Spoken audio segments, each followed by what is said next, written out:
welcome to another episode of Vulgar Video Vlogtober. I am your host, Justka, and this is my wonderful co-host, Samuel. And today, we are starting off the final week of Vulgar Video Vlogtober. This week, we've decided to choose our favorite horror movies. I am picking 3, and Samo is picking 3. We're gonna start off with today with one of my favorite horror movies. Of course it's campy, of course it's from the 80s, and of course we have a female lead, Sleepaway Camp. Thoughts? Well, you know, it's definitely one of the most iconic horror movies of the 80s. You know, to non-horror fans, they probably have never seen it, but you almost certainly have heard about the ending. If you ever watched any films, you've probably heard about this ending before. So let me explain why it is one of my favorites, why it's on the list. So Sleepaway Camp is one of my favorite horror movies, is because after Samo had gotten me through some horror movies, I decided one night grading papers that I was just gonna play some random horror movie, you know, as kind of like background noise, and I figured let's wander on through some 80s horror because I'm the most comfortable with that. So I saw Sleepaway Camp on Prime and I was just like, okay, because of course I had Prime at the time. I wasn't sharing Netflix with this guy right here. I just had Prime. So I clicked on it, and it actually had me stop grading during some shots, but like the ending, whoa. I was just like, wow, I found this by myself. Again, I'm sure if you're a super horror fan, you've already seen this movie, but it was just like, this was the first horror movie I decided to watch by myself, and I happened to be like, whoa, this is what I stumble upon after years of not watching horror movies by myself. I finally decided to watch one by myself, and what a fucking ending. That is why it is my favorite. Yeah, I remember you texting me during it, and I was just like, oh, just wait for the end. Just wait for the end. We weren't living together at the time. So today, even though I said I watched it on Prime when I first watched it, we are watching it today on Tubi. So if you like that free, it is on Tubi. Let's give you guys the general information of Sleepaway Camp. It was released in 1983. We have a run time of about 88 minutes. The director is Robert Hiltzik. And of course we have the lovely Felissa Rose, starring as Angela. And the blurb: the following death of her family, Angela is sent to a camp for the summer. After her arrival, brutal accidents begin to kill the other campers. I'm really excited if you couldn't tell. Yeah, we don't really have to do a what do you think's gonna happen for any of these because they are our personal favorites. So we know what's going in. It's kind of like going on a ride at Disneyland. You know, you already know you like it, so just have fun with it. Unless they haven't been to Disneyland. Jeez. Or Santa Cruz Beach Boardwalk, or Great America, or... Not everyone lives in... Anyway. If you haven't seen it, watch it.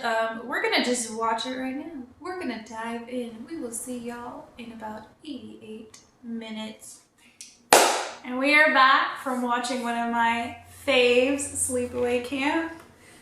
So overall, I just really like it. And I know we have to go into the cons, but let's start with the pros. Obviously the best pro of this movie is the end. So the twist, if you will. Yeah, definitely the ending is where it's at on this one.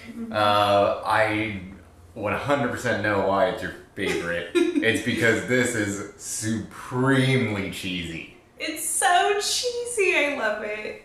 This is just, imagine the most loaded up nachos you've ever seen and add about 10 more pounds of cheese. That's how much cheese there is on this thing. And it's fantastic. It's so much fun if you just let it be what it is and just run with it.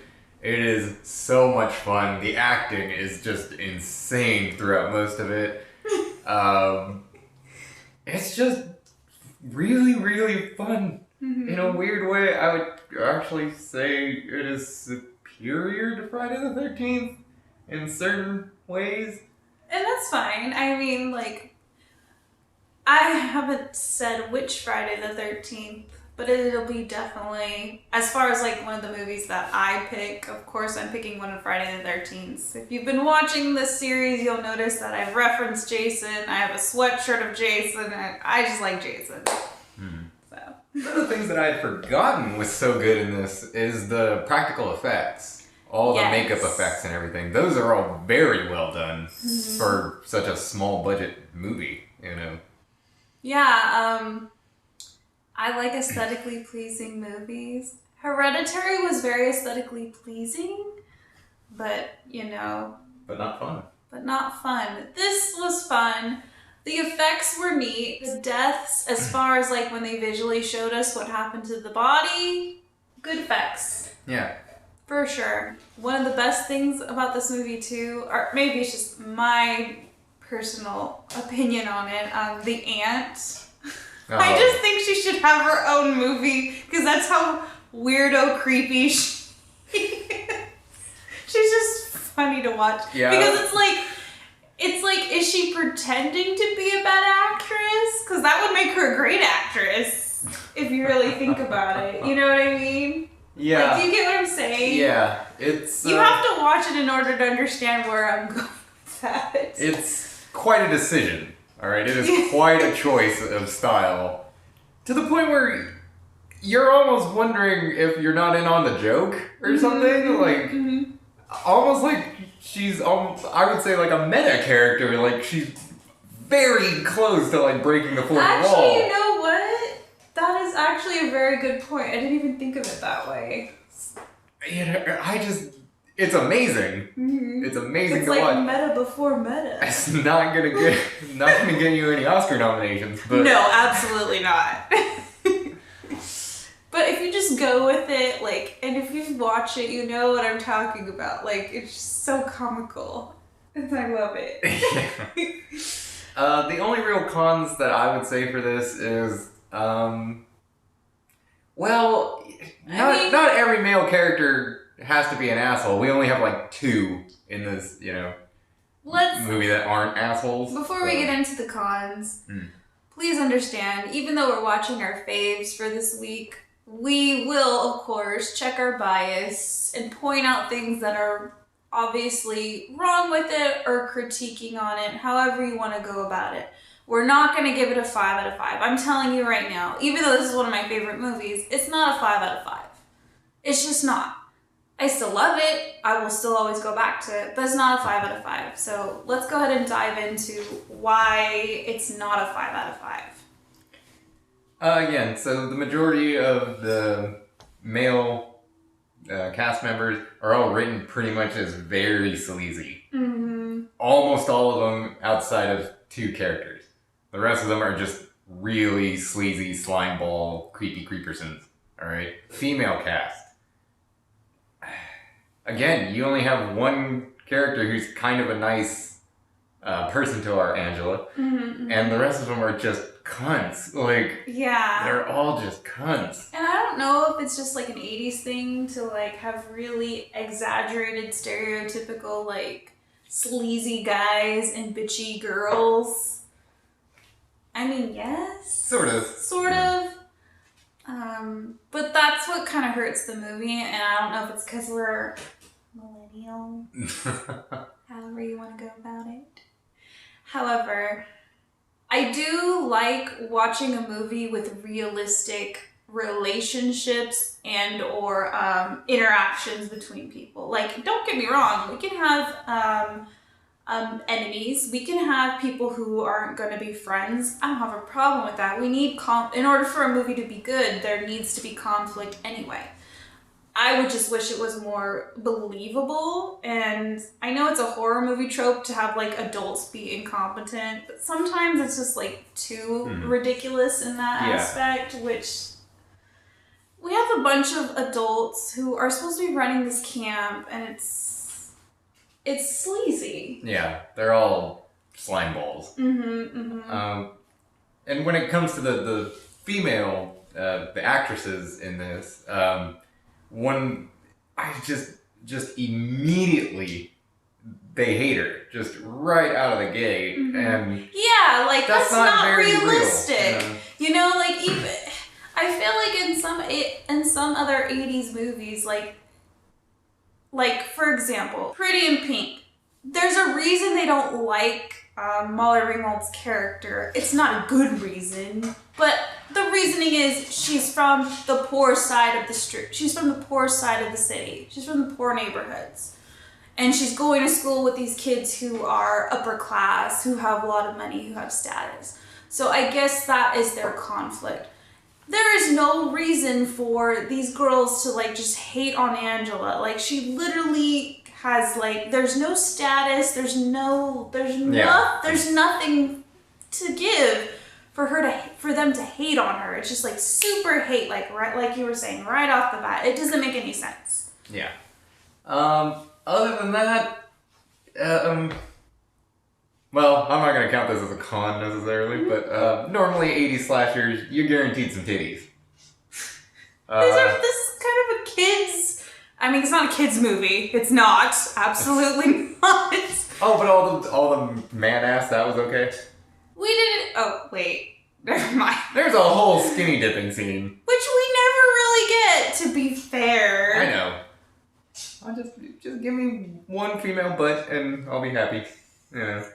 The only other con I can think of is the baseball or softball scene. Yeah. I know the reasoning for having the baseball scene to set up the conflict between Angela's cousin Ricky and like these other boys at the camp, but it was just kind of like a really unnecessary. It's about 5 minutes. Scene. Yeah, it's a 5-minute scene. It's just unnecessary. Yeah. So, what is the rating? It's gonna break your heart, isn't it? It is gonna break my heart.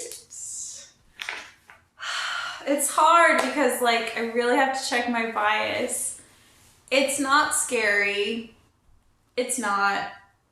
Yeah, but most slashers aren't super scary. I know, but I feel like not a lot of the. You're right. But, like, some slashers could be scary. Yeah. It's not particularly scary, and that's usually the case for campy horror.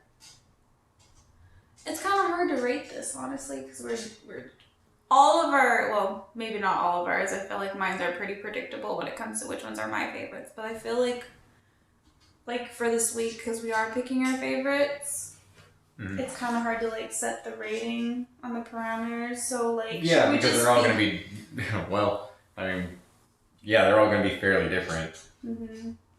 So should we just rate it as what exactly? Just horror in general. Okay. Or, well, how about this? How about we'll rate it based on what it kind of is.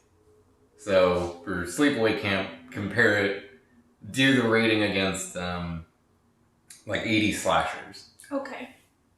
Because if we're talking 80s slashers, this one is the cheesiest of the cheesy, but they're all pretty cheesy. So. Well, considering some of the other 80s movies we've watched for this whole entire series, Child's Play is by far, that's a slasher movie, and that movie's really good. So if I would have to compare Sleepaway Camp, even though it's one of my favorites, if I'd have to compare it to Child's Play, the original, of course. Yeah, okay. I see what you mean. Alright, so for Sleepaway Camp, I'm gonna have to give it a 3. It's cheesy, it's not particularly scary. Some of the deaths are cheesy, and I don't particularly care for how they set up Angela, like, to be hated right off the bat. It's just it's unrealistic. It's tropey, but a little too tropey, if that makes sense. But you gotta remember, this is this would have been still in the time frame where those tropes weren't made yet. This is where those started to get developed. True. You know, especially for slasher horror. Yeah. I can agree with that. For me, it's going to be a 3 out of 5. For me, it's going to be a 4 out of 5. Really? It would be a 3 if not for the ending. That's why it has a good ending. It really does have a great ending. Yeah, it would be a 3 from me without the ending. So without the ending, it's just pretty, you know, it's still cheesy as hell, but it's, you know, fairly run-of-the-mill for the time. But that ending is going to stick with you. You see this movie one time, you may forget the name of it, but you will remember that ending. Alright, you will remember that twist. It'll stick with you for a long time. So that's why Sleepaway Camp gets a 4 for me. There are problems. There's problems with every horror movie. Alright, so... I'm surprised you rated it that high. Again, it would have been a 3, but the ending just takes it up that extra notch. I can agree with you on that. I'm just, now that you put into perspective, like, I'm comparing it against, like, a really good slasher, like like Child's Play.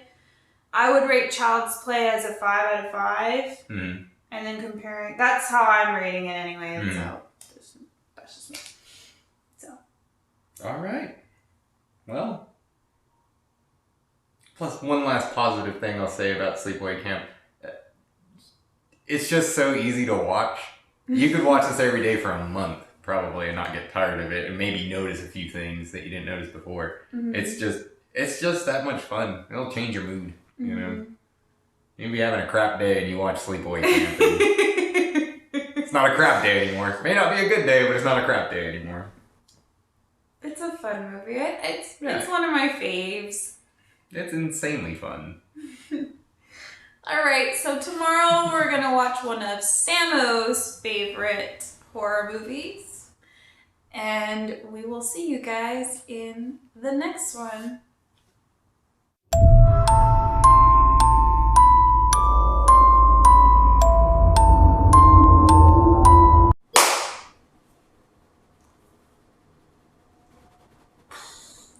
And this week has been so it is not on Prime, unfortunately. Rewind.